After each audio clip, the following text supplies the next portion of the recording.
Hello, and thank you everybody for joining us this evening. Tonight, we are going to talk about a super hot button issue that everybody is experiencing, everyone is dealing with right now. There are only two types of people, those that accept and acknowledge that they are dealing with this, and those that are ignorant of it. So tonight's topic is going to be fear. What is fear? What's it for? And more importantly, how can we use it to its highest potential so that we don't get used by it? So I'm going to go ahead and share my screen over here. And we are, here we go. Optimize video clip. Here we go.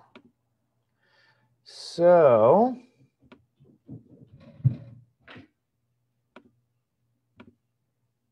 here we go. Transcending fear.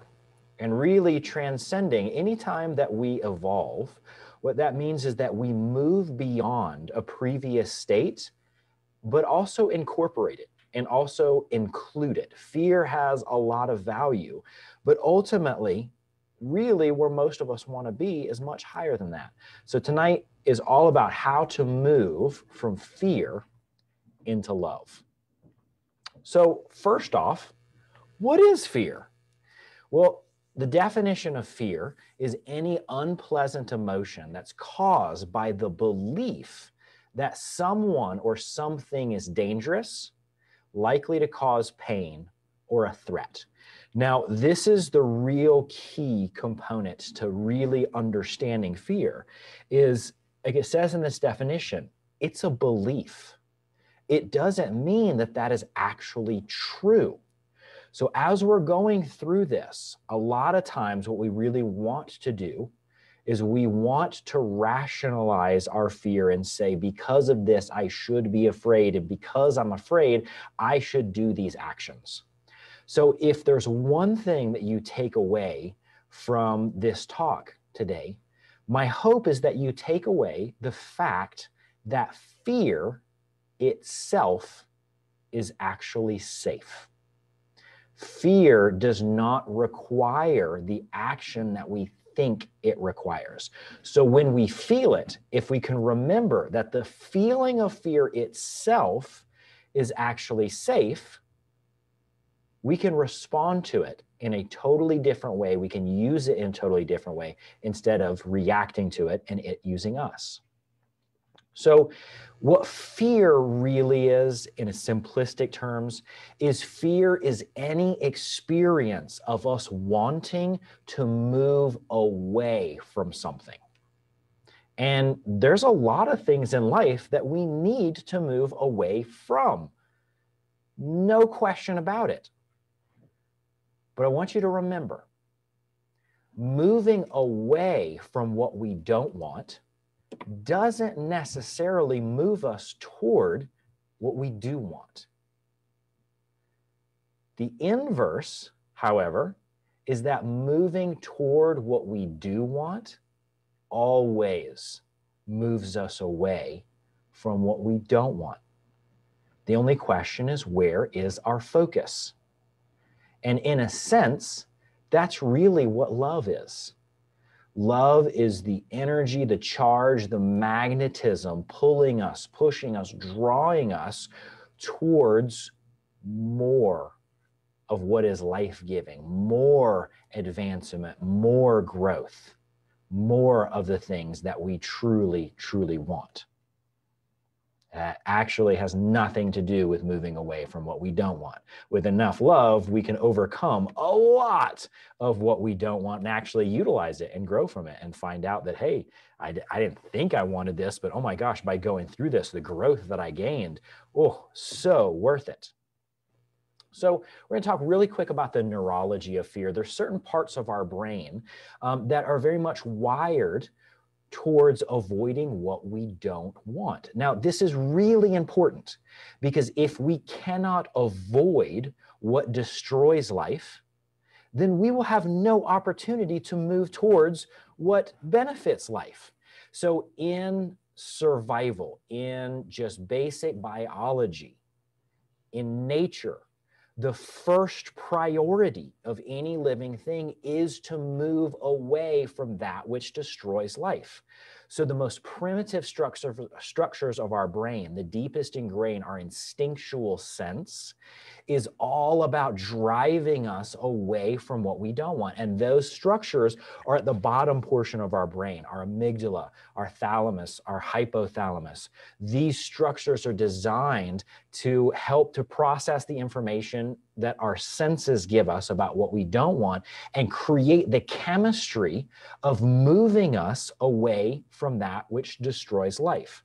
Now, when we are in this moving away functionality of our body, that is the opposite gear from growth. That is the opposite gear from healing. It is the opposite gear from digestion. It's the opposite gear from reproduction. It is the opposite gear from regenerating our body. If we are in the functionality of moving away from what we don't want, which neurologically is called sympathetic dominance, if we are in sympathetic dominance, all of our energy is being shunted into the systems that move us away from that which destroys life. And all the energy has to come from somewhere. So guess what? It comes from those systems that digest, that regenerate, that reproduce, that eliminate toxins, that our immune system, that fights off bacteria.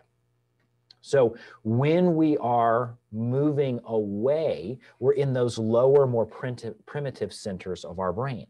The higher, upper portions of our brain, that's where the experience of peace and love and unity and bliss and joy, all of those experiences, all of that chemistry that leads to our body being able to feel that actually comes from these higher centers of our brain, not the instinctual centers. So when we are dealing with fear, there's really two components to fear whenever we sense what we want to move away from.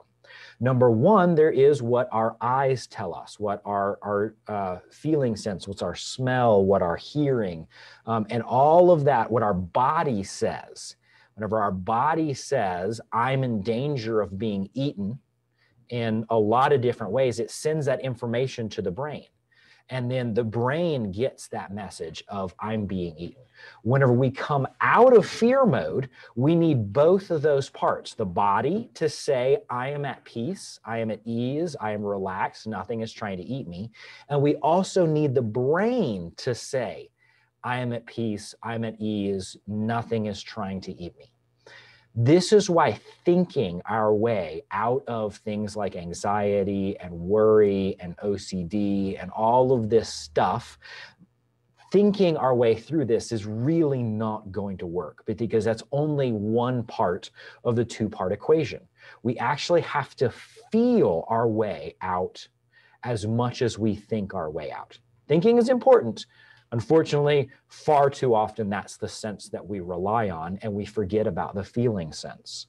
So in order to shift gears out of sympathetic, fight, flight, or freeze, and into parasympathetic, rest, digest, rebuild, regrow, repopulate, we need to think that we are safe, and we need to feel that we are safe. So when we're going through that, if you think that you're safe, which is great, first real step, take a moment and just tune in.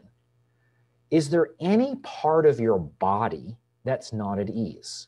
Is there any part of your body that's holding tension?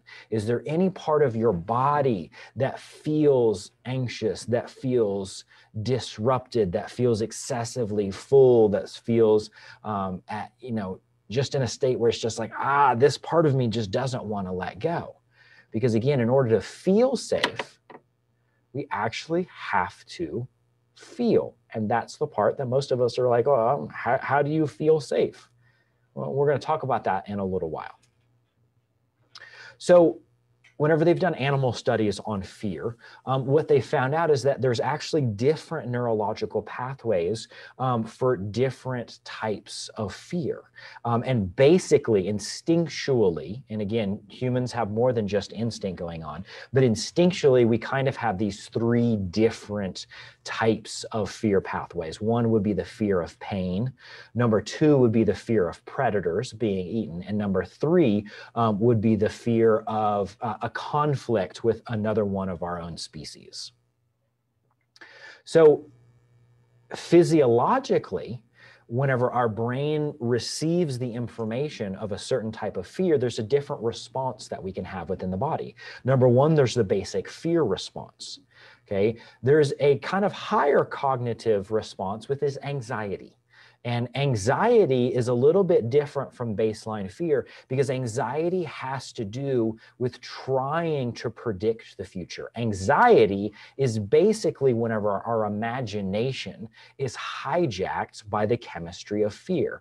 And we're excessively trying to predict the future. And a lot of times we'll try to predict the future based on the past. So just because we are not thinking about the future doesn't mean we're trying to predict it. We could be thinking about the past and have this sense of dread, this sense of worry, this sense of, oh no, because what our body wants to do to increase its survival value is it wants to take all the information about danger, about what didn't work in the past, and it wants to project that onto the future so that if anything similar starts to happen in the future, we will basically be ready to fight it, to run from it, or to hide from it. And then there's a third type of fear response, which is panic.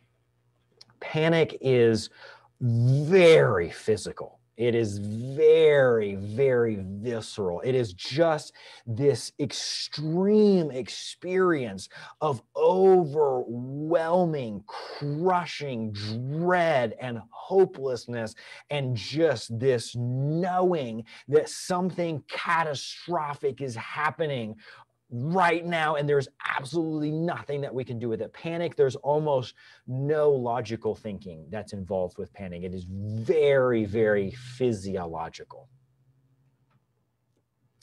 So another thing that we need to recognize about fear, and this is true if we're really honest for the vast majority of us, is that fear is addictive. Now, our brain is a very, and our body as well, is a very, very efficient machine. Our brain and body do not like wasting energy. And so what we want to do is we want to build these habits so that we don't have to think, we don't have to use energy in our brain to think about all of our different movements, all of our different behaviors, all of the things that we go throughout the day. The more and more we can develop habits, the more we can save energy. However, whenever we develop a habit, that actually stops the growth process. And if we're not growing, we're dying. So for many of us, because fear has been so necessary for survival, because life has been about survival for the vast majority of human experience, our bodies come into this world pre-programmed, looking for things to avoid. And without being aware, we just go along with that habit that's been developed in our bodies for generations.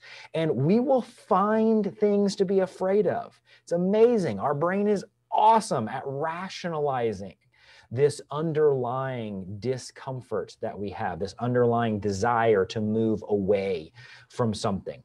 We will create things to be afraid of. Oh my gosh.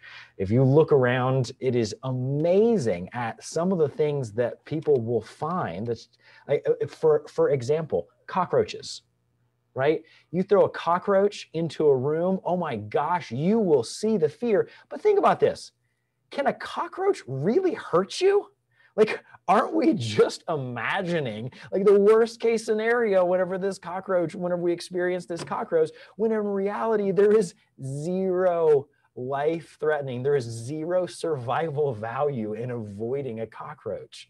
But yet we create this fear around it. It's like, wow, this is amazing.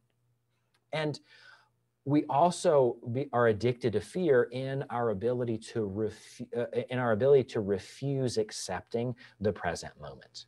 This is where anxiety comes in. When everything is fine, there is nothing in our environment that we need to move away from, and yet we have this drive to imagine all of the different things that we should be worried about, that we should be afraid about. So without recognizing this addiction that the vast majority of us have, we are going to drive ourselves into some very dark and very damaging places, because there is long-term damage that has been shown from staying in fear. Some of that long-term damage that can be shown is accelerated aging of cells. Remember, the response to fear is the opposite response to growth. And if we're not growing, we're dying. So the less cells that we're repairing and replacing, the older our cells are, and the more dysfunctional they become. This reduces our healing. This actually decreases when we're in this sympathetic dominance, this fight, flight, or freeze. This decreases the stimulation to the thinking and cognitive portions of our brain. So we decrease our cognition short term whenever we're in fear, but long term, that can actually become a permanent way of being.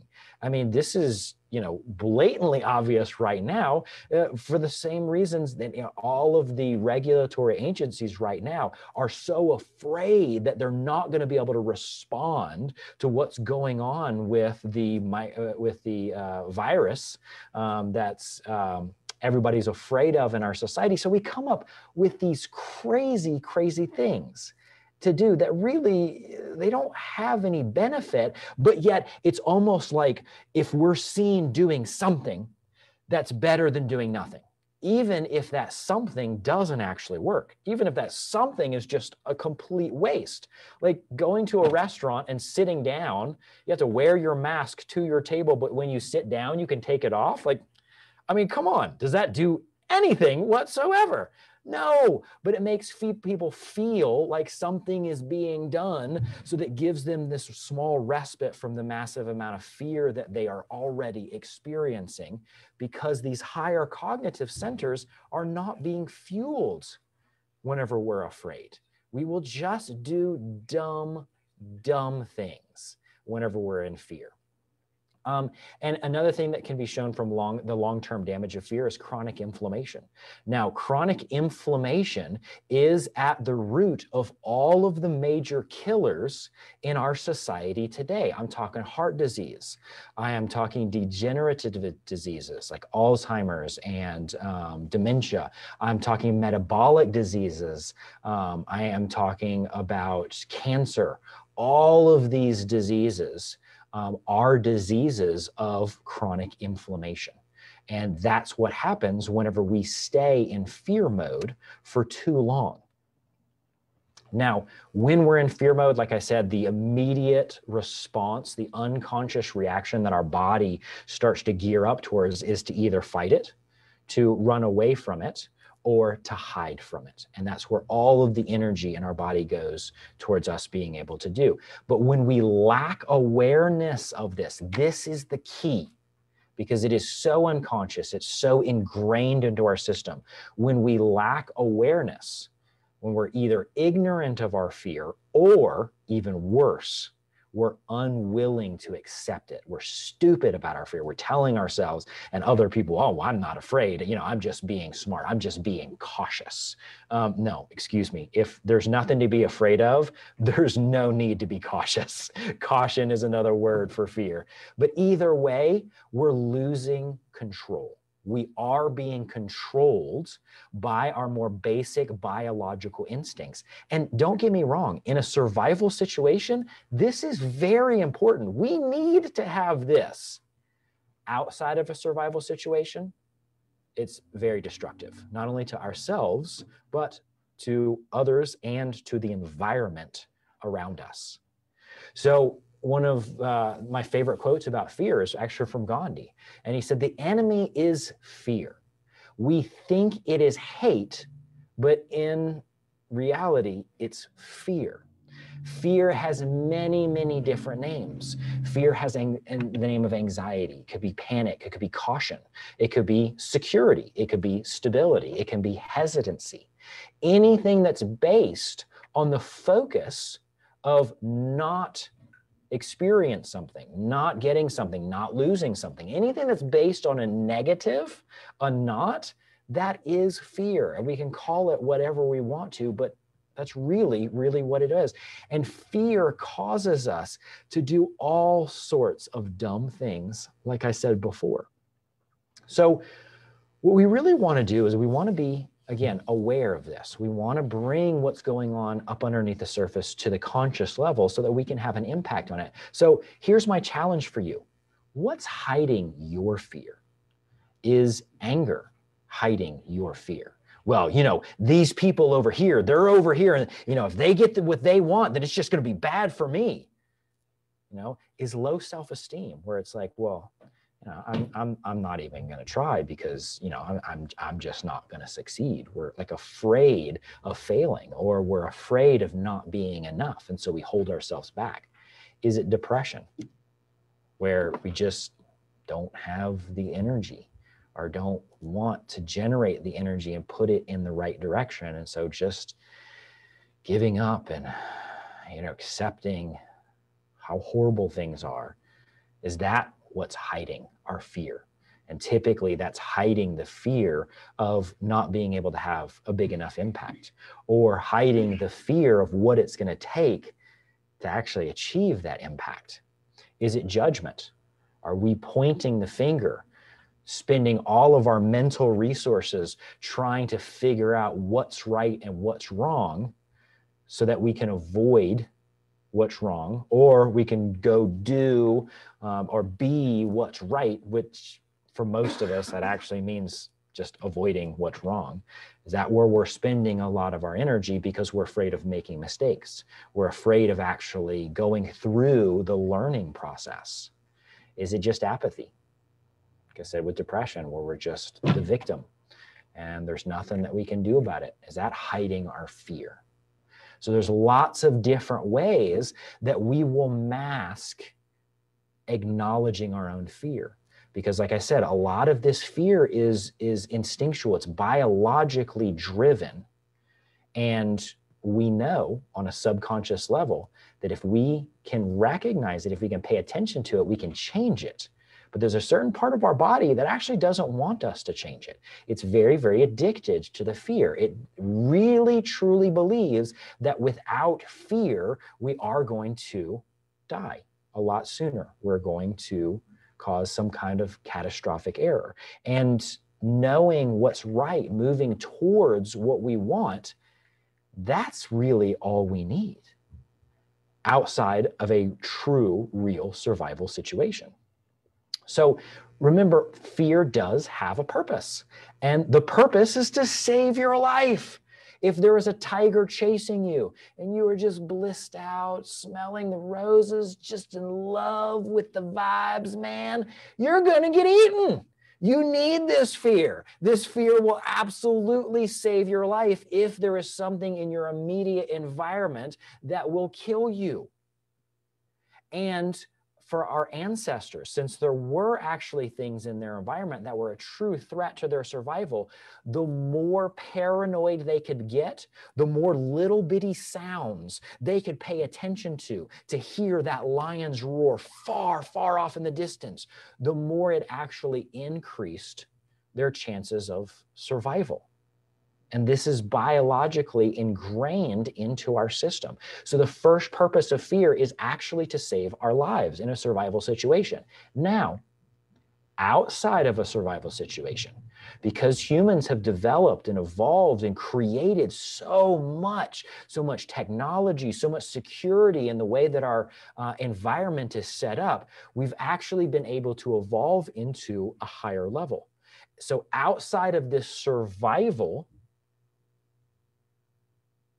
what fear really does is it highlights, it brings our sense of awareness to an area that we are basically wasting our energy. We're wasting our energy in a defensive pattern. Now, when we can identify that wasted energy, when we can identify it and we can let it go, when we can change it, we then have access to more potential for growth, for adaptation, for becoming wiser, for becoming stronger. So at a higher level, the purpose of fear is to actually open up possibilities that we didn't even recognize, that we could not use because we were using our energy, we were using our potential for a lower state of being than is actually appropriate for us. So the purpose of fear is actually to increase our awareness.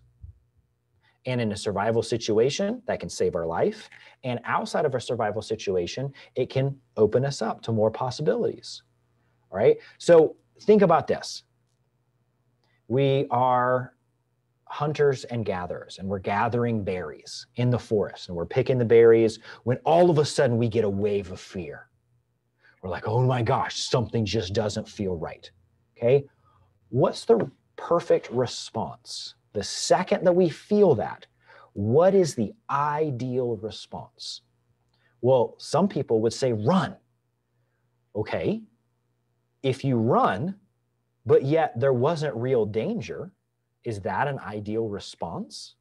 Isn't that just a waste of energy? You just drop all the berries, and you got to pick them all up again. You got to spend more energy. Okay, so the correct response to fear is not an action. The correct response in that situation would be to stop, to look up from that berry bush, and to take in more information.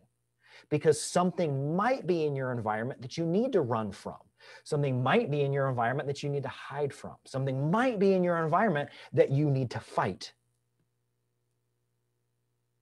So the correct response, the biological response to fear, is to increase our level of awareness, to increase the amount of information that we are taking in about ourselves and our environment so that we can have the right reaction, so that we can have the right action. If we don't have the information about what needs to be done, then doing something is going to make the situation worse more often than it'll make the situation better. If we want a great example of this, look at government. We've got all of this stuff going on, all of these actions, all of these proposals, but most of it doesn't actually make anybody's lives better. But man, is it sure a lot of stuff. And come on, let's be nice, all right? The people in government that have the responsibility of setting up laws and trying to structure society, they don't have all the information. Nobody does. That's a really, really tough job. And with that job comes a lot of fear of rejection, a lot of fear of making mistakes, a lot of fear of humiliation, right? So there's a lot of fear going on. And that's one of the reasons we see a lot of the dumb stuff that we do in politics, is because it is very fear-driven. And this is understandable. This is even acceptable right now. It's not acceptable to keep it going.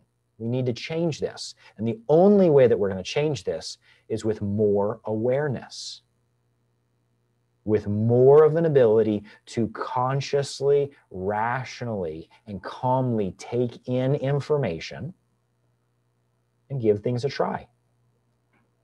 The purpose of fear is the awareness of our environment at a lower level and awareness of our true selves at a higher level. Unless we become aware, fear will always cause us to downsize our options, to reduce the amount of positive experiences that we have in order to hopefully reduce a couple of negative experiences. Fear's job is to minimize, because it's about moving away from a negative. And unless we catch it, unless we observe when we are acting out of fear, we will live a life that is way, way less than what we deserve, way less than what our potential is, way less than what humanity needs right now, way less than what our family needs, way less than what our society needs. When we act out of fear, it always closes us down. Now, remember, there are different types of fear. All right, there's the fear of pain, there's the fear of conflict, there's the fear of the unknown, there's the fear of scarcity, there's the fear of chaos, there's the fear of not existing. Now, the fear of pain is a very, very instinctual, very, very rooted experience. Now, this is a very good experience because when we touch that hot stove, this actually teaches us to not touch that hot stove again. So there's a lot of benefits to the fear of pain. However, we have to be super conscious of what we're afraid of. If we have an experience of heartbreak, somebody breaks up with us and dumps us, right? Many times we will downsize, we will shut out other options for love and connection and relationship just based on that fear of that happening again. So when we talk about fear of pain, we're not just talking about physical pain, which can be very beneficial. We're talking about mental pain. We're talking about emotional pain. All right. And many of these types of pain are actually necessary for our growth process. So the more and more we are unconsciously afraid of pain, this one is the biggest one that will minimize our life and keep us at a very, very low level of living. Number two, the fear of conflict. Now, this conflict is not only just conflict with other people, the fear of arguments, the fear of fights, the fear of violence.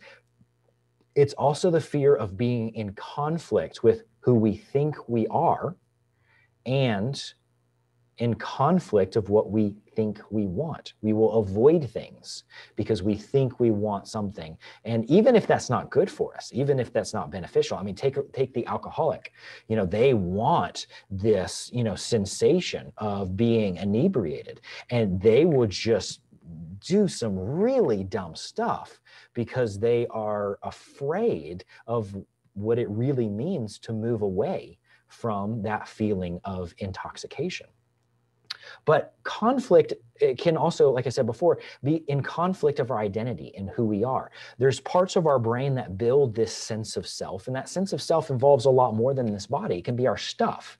All right. If you are, a person that, has a red Ferrari, I don't recommend trying this, but if you key that person's red Ferrari, they will literally have an immune response to that. They will literally have a biological stress response to something that actually was no threat to them, but it was a threat. It was in conflict with their perceived identity. You injured their Ferrari, therefore their part of their identity is injured and their body goes into this defense mode, right? Then we have the fear of the unknown.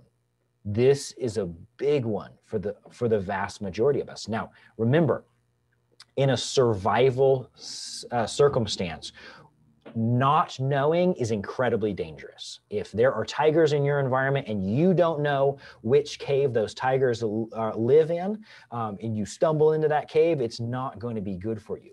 So whenever we are acting unconsciously, when we're acting more instinctually, we will always choose a dysfunctional known over the unknown. We will choose a known that is dysfunctional because our body is like, okay, I know this dysfunction. I know I can survive it. I can make it through this moment. But if I let go of this, if I change, if I go into a totally different environment, I have no idea what my survival chances are. So I'm just going to stay in this dysfunctional relationship. I'm just going to stay in this dysfunctional job. I am just going to stay in this horrible environment. I am just going to stay in whatever dysfunction that it is, because the unknown to our body, if it's in survival mode, is extremely, extremely scary. So we have to have enough awareness to know, oh, wait a minute, I'm actually afraid of going out and finding a new place to live. I'm actually afraid of finding new friends. I'm actually afraid of going out and looking and finding a new job because I don't know what that's going to be like. And this is a very, very biological response to the unknown. Now, number 4 is a big one. All right. This is the root cause of all of our environmental damage. This is the root cause of all violence in humanity. This is the root cause of much of the destruction that we do to ourselves and to our environment is the fear of scarcity. The fear of, I don't get mine at whatever cost, then I am going to be less than, then I am going to not receive. Okay. Now, the interesting thing is we live in an infinite universe. And infinity is really, really hard for us to wrap our brains around. Our brains don't operate in infinity because infinity doesn't have any boundaries or borders. And our brain operates by nerve turning on or nerve turning off, firing or not firing. So in this opposite, this duality, these constructs that we have, infinity just doesn't fit in there. And so biologically, we are locked into this sense of there is this much. And resourcefulness is the antidote to any type of resource scarcity or problem that we come across. So we have the solutions, we have the ability to move beyond scarcity, but in order to do that, we're going to have to get up into these higher centers of our brain. There is enough for everyone on the planet. There is enough for everyone in the universe, but we are going to need to address and be aware and be honest of when we're acting out of fear so that we can get up into those higher centers and really tap into the resourcefulness that humanity has in abundance, but again, in those higher centers. And the last fear. This is the root of all fear. This is the underpinning of everything that we have talked about, which is the fear of death, the fear of not existing. I had the pleasure of talking with a PhD student who was actually getting his doctorate studying the response to death. And one of the things that he was talking about in his thesis is that according to a lot of the popular theories, this concept of not existing is so disruptive, it is so foreign to what we've ever experienced, that the average person, if they really, really sit and embrace and accept the potential and the possibility of non-existence, they'll actually go into an existential crisis. They'll go into well, what is the point? They'll completely shut down, go into a state of not really doing much because the state of not existing is completely outside of anything that we've ever experienced because all experience is based on existence.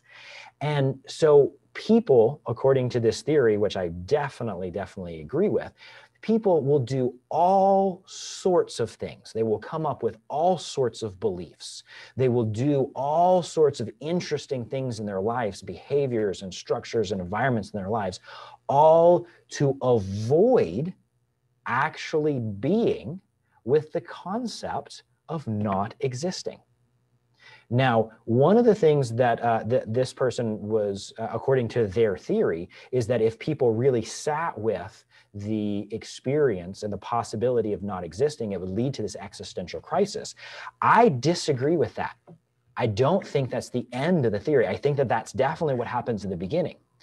But if we can sit with this potential, this possibility of not existing, and we can really go through that existential crisis, on the other side of that is actual true freedom.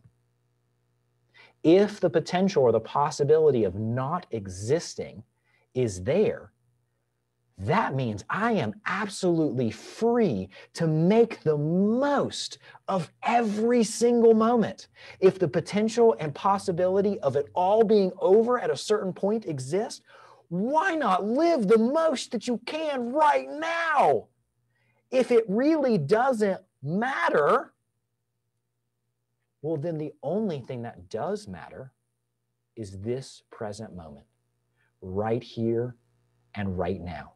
Because in reality, we do not know if we will get another moment. And that's a very uncomfortable reality to sit with, but it is a fact. None of us actually know. We have lots of beliefs, and beliefs can be beautiful. Like there's a John Mayer quote, belief is a beautiful armor, but it makes for the heaviest sword. It's like punching underwater. We never hit who we're trying for.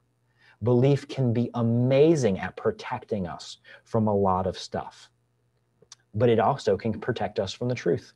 And we can use our beliefs, and our beliefs have been used in very, very destructive ways. And again, most of those are set up so that we don't have to sit with the very real fact that we have no idea what existence will be like, or even if there will be an existence in this very next moment. This is the ultimate freedom, to conquer death, to truly be in love really means to be completely present and accepting of what is right here and right now. So if I threw you into a little bit of an existential crisis, sorry, not sorry, because I know what's on the other side of that, and it's so much better than striving to not feel what we don't want to feel. So the only way out of fear is through it. We have to feel it. And then we actually have to accept that we're feeling it. We can't run from it.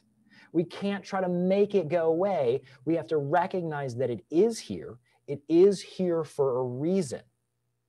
Now, most of the time, a fear response will actually cause a tightening or a constriction or a tenseness in the body. If we can acknowledge that and we can just soften, just let go. All of the energy, all of the potential that was going into creating that tension is now liberated, is now free to be used for something else. And what that else is, we're totally free to direct that. But we can't direct it if that energy is bound up in that defensive strategy. Now, once we've softened, once we let go, once we've gained a little bit more freely available energy, the next step is to walk straight through that fear. Unless that fear is coming from a tiger that's standing in front of you going to eat you. Don't walk through that. Actually listen to the fear. That's the chance. That's the time to really listen to that fear. But if our survival is not directly in jeopardy, then the biggest gain is going to be to soften and actually move towards what we're afraid of. Because by moving towards what we're afraid of, we're increasing the information that we've gathered about it. We're increasing our awareness. Now, the more information that we have, the more value we give to something, the more we're going to be able to have an impact on it. The more we're going to be able to change it. We can't change anything without relationship with it. So believe it or not, most of our growth outside of a survival situation is actually going to come about because we have developed a relationship, because we have developed a closeness with that which we were once afraid of, but we'll find out is actually a benefit to us. And then just repeat this again and again and again. Feel it, accept it, soften, let go, and then outside of a survival situation, walk straight into it. Get to know it a little bit more.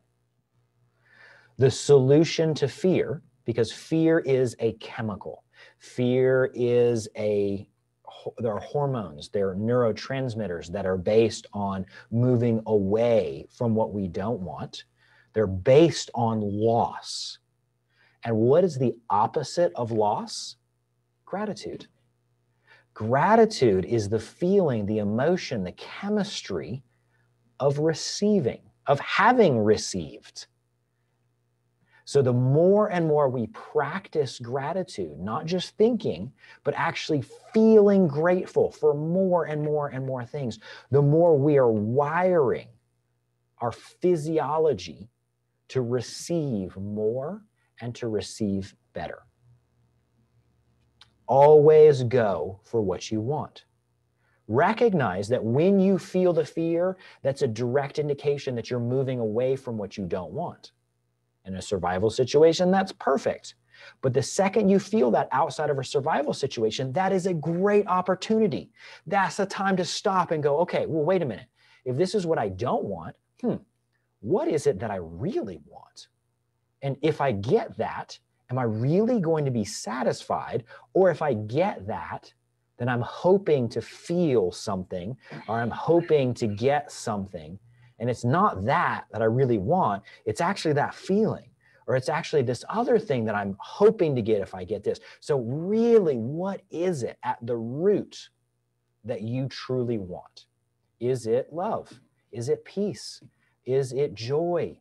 Is it having a big impact on others? Is it community? Is it acceptance? Is it family?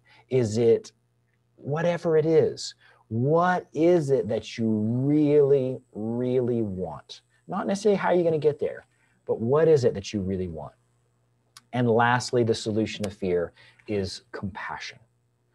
Compassion for all of the people around us that are unconsciously just reacting out of fear in their lives, and they're trapped in this cycle of just moving away from what they don't want. And their energy is just going and going and going into what they don't want, what they don't want, what they don't want, until their life is totally consumed by what they don't want and completely devoid of what they do want. Because if we can have compassion for this natural, normal, unfortunately, human process, then it's a lot easier to not be afraid of these people that are actually doing some very destructive and very damaging things. But compassion for the flow of life also. Compassion for the fact that life has a beginning and life has an end. And every part along that journey is very valuable and very beautiful. Even the parts that we don't necessarily want to look at. They're all part of that whole. So if we can have compassion for every part of life, we are going to make the most of every part of life. We are going to have the most life. We are going to live the most life. And we're going to enjoy the most life with that compassion for the fact that everything that is born eventually dies. And lastly, compassion for ourselves. Compassion for ourselves whenever we do go unconscious, whenever we do react out of fear, because it's going to happen. It's going to happen in multiple different ways. And every time that we make progress, we're going to find new and new areas to make progress in. We're going to find new ways that we're afraid. We're going to find new ways that we react to fear. So having compassion for this biological drive to avoid what we don't want and laugh at it. Because it's really funny sometimes, some of the crazy stuff that we do to try to avoid some negative. And especially since those negatives are very unlikely to ever happen. And some of those negatives are an absolute definite will happen. So compassion for ourselves whenever we do decrease the amount and the quality of life in order to avoid something that will never happen, or just avoid something that will definitely happen. So I want to thank everybody for joining us today. If you have any questions, go ahead and post them. If you're watching this on Zoom live, go ahead and post those questions in the chat comment, and I'll get to them in just a second. If you're watching this on Facebook, go ahead and post those questions onto the Facebook feed. If you're watching this in real time, if you're watching the recording of this, you're watching this after this was delivered, put in those questions, put in those comments. We'll always go back and we'll try to engage as much as we can, answer some of those questions, just really feed into what's going on with everybody. If you would like to contact us directly, you can visit our website at organiclivingchiropractic.com. You can email us at organiclivingchiropractic@gmail.com. You can give us a call. Our number's there on the screen. But also check us out on Facebook and give us a like. Check us out on YouTube and subscribe if you want to. And we're really, really looking forward to engaging with you, however that looks. So I'm going to go ahead and stop sharing my screen here. There we go. Oop. Uh-oh.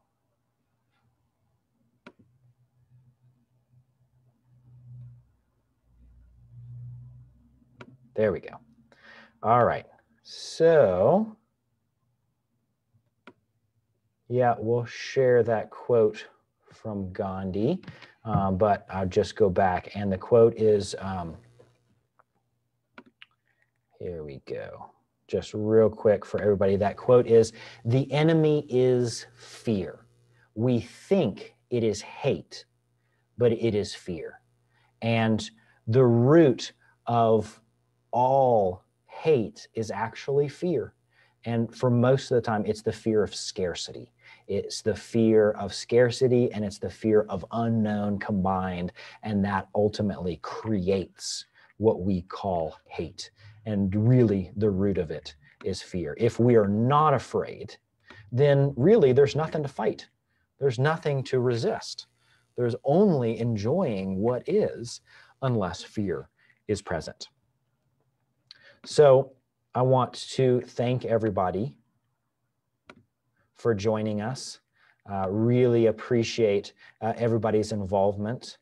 This is something that we are very passionate about at Organic Living Chiropractic, because fear and the biological results of fear is what's causing the vast majority of suffering and disease and death in today's society. So this is very, very pivotal for all of us. It's just not presented in this way very often. Most people, we don't recognize the simplistic nature of this. Now, simple is not easy, but just to recognize that it is simple. It is simply fear. Fear is safe to feel, and there's a lot of benefits to it as long as we can engage with it consciously instead of just reacting to it.